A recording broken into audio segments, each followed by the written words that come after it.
Fire away. Can you describe what the last 2.5 months have been like? Yeah, like one big Groundhog Day, really. Just a lot going on. People don't see there's the personal side of it. You got selling homes, you're trying to find a place to live, bowl game preparation, hiring coaching staff, recruiting. Trying to get ready for spring football, organization. There's just so much that goes into it. It's been a challenge, but it's been a good challenge. It's just the busyness of it has been incredible. It's been overwhelming at times, to be honest with you. But it's been great, and things are starting to level out a little bit right now. And now to finally get on the practice That's field. right. Do what you came here to do, right? It literally feels like a week ago we were playing a bowl game, preparing for a bowl game, and here we are in March, and now we're sitting there, and today's first day of practice. Obviously, all of coaches are excited. We're excited to get out there and see what we're working with, get people in the right position.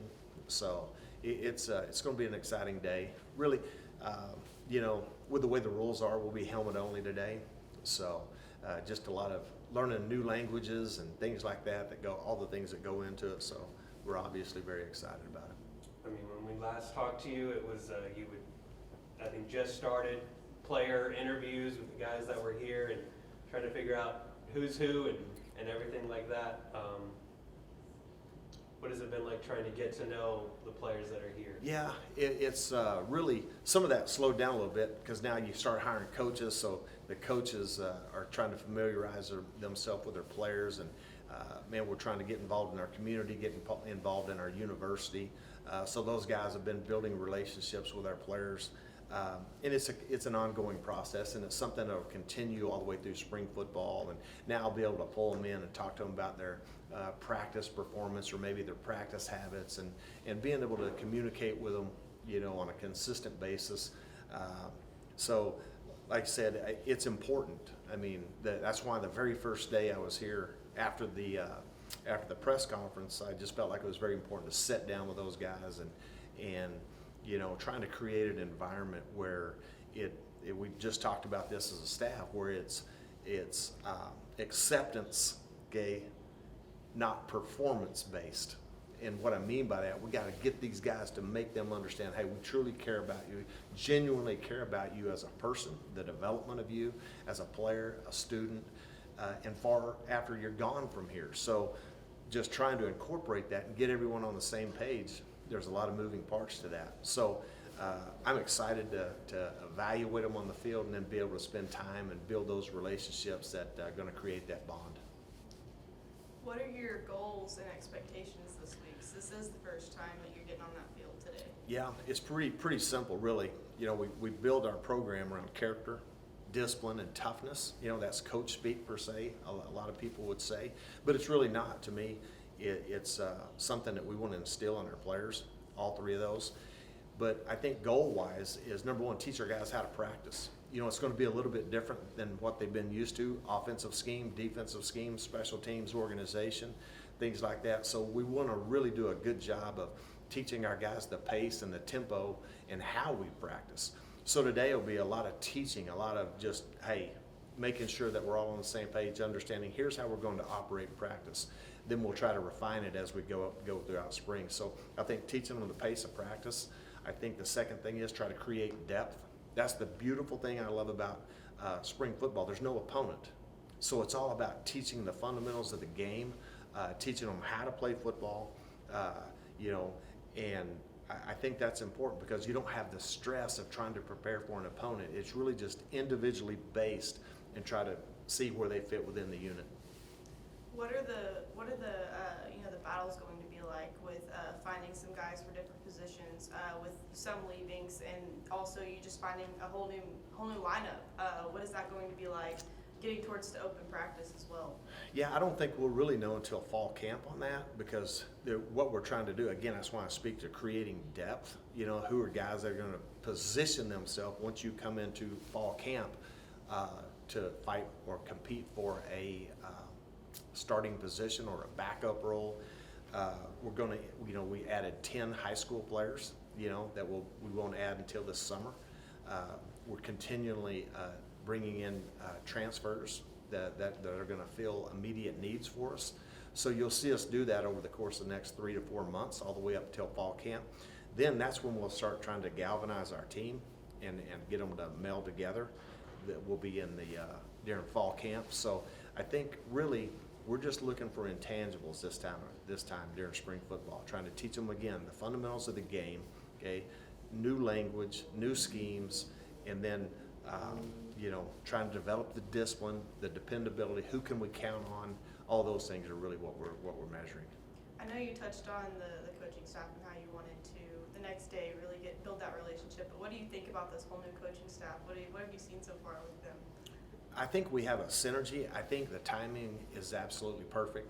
We talk about synergy all the time. I think it's just everything in a lot of ways, university-wide, I think are coming together at a perfect time.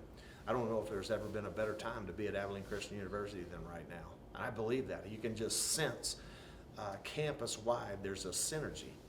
We're trying to create that among our guys. And I think one of the things that I did when I put together a staff, it's amazing how much time and thought is spent in just with each position.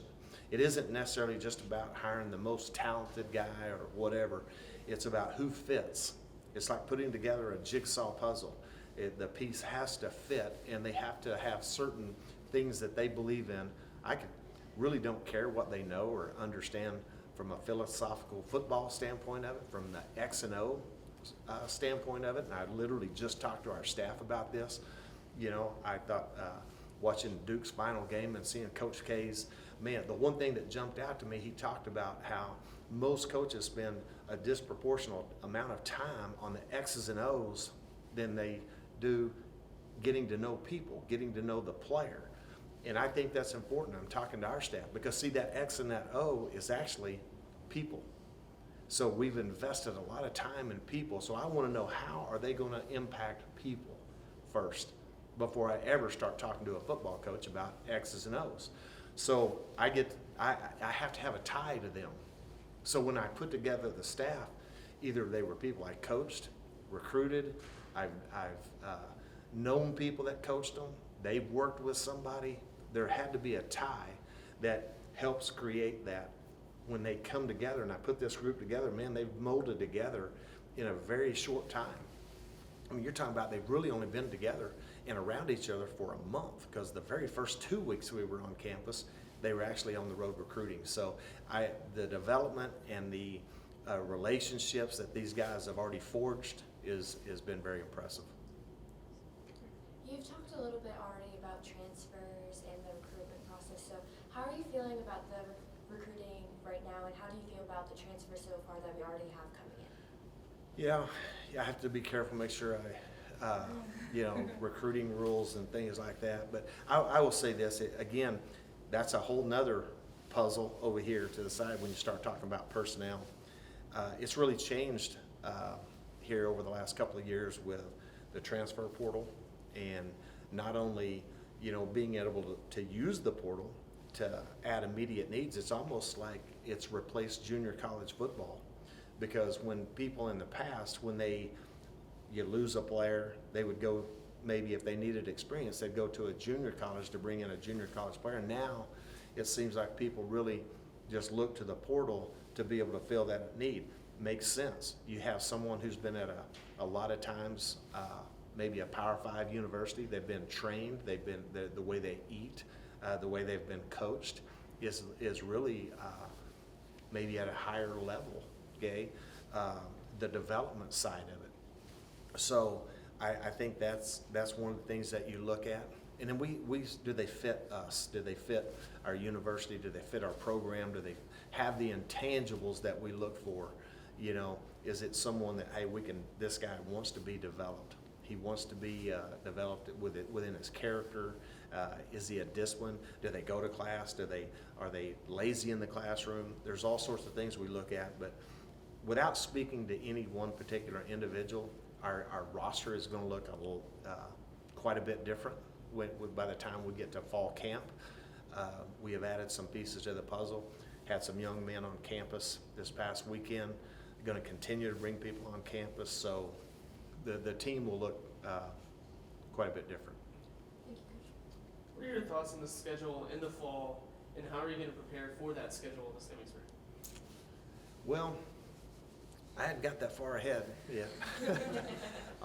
Really, we're just really worried about today, honestly, and spring football. And, you know, you don't want to put the cart before the horse because there's so much that has to transpire. We've just spent 8 weeks training, made tremendous strides, strength-wise, dependability-wise, developing discipline. We use the weight room as a tool of discipline to train young men. So I love where we are. I love what I've seen the first 8 weeks. I will say that from these guys. They have a lot of desire and want to improve and to grow as a person and as a player. So, you know, we have a system, and I'll just briefly describe it. The first 8 weeks is what we call the first quarter.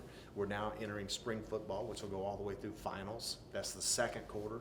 And then we'll use summer and fall camp will be the third quarter. And then the way we divide it up is the season is the fourth quarter. That's how we our training cycles that's how we build it. So right now we're really just getting started with the second quarter, so I haven't quite thought about the fourth quarter yet. So appreciate the question, but I'm trying to keep my nose above water right now. Well, let's talk about that first quarter then. Who has stood out to you so far? You know, yeah, without singling people out, I would just say the entire group. I mean, we've been lifting 6 a.m., 7:15. I don't know if you've ever driven by here at 5 o'clock in the morning. I mean, there's been some days at 5:50 in the morning. You walk out on the field, it's about 18 degrees, a little bit of moisture on the turf. So I would say just collectively as a group, I've been proud of all of them. I mean, they've met every expectation that we have set for them. You know, I think we're probably a little bit farther along than what I thought we were initially after those interviews that I had with those young men. So I like what I'll single some people out during spring football, but I hate to, you know, lifting weights and training and all that stuff is a little bit different than going out and playing the game of football. So ask me that question here in about 2 weeks, and I'll give you another answer. All right, thanks, Coach. Thanks, Coach. You bet.